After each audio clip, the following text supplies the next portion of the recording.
ঠান্ডা পানি খেলে কি নিউমোনিয়া হয়? যদি তাই ভাবেন তাহলে আজকের ভিডিওটা আপনার জন্য। বাংলাদেশে এখনো অনেকে এটা বিশ্বাস করেন ঠান্ডা পানি খেলেই নিউমোনিয়া হয়।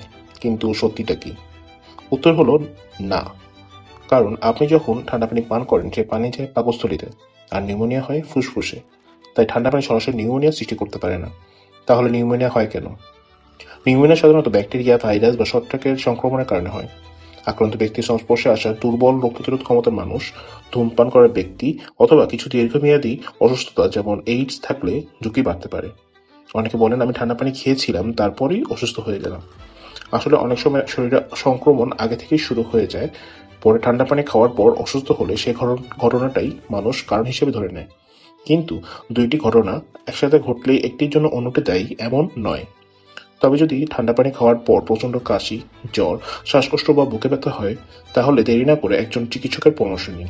মনে রাখবেন, ঠান্ডা পানি নয়, জীবাণুই নিউমোনিয়ার আসল কারণ।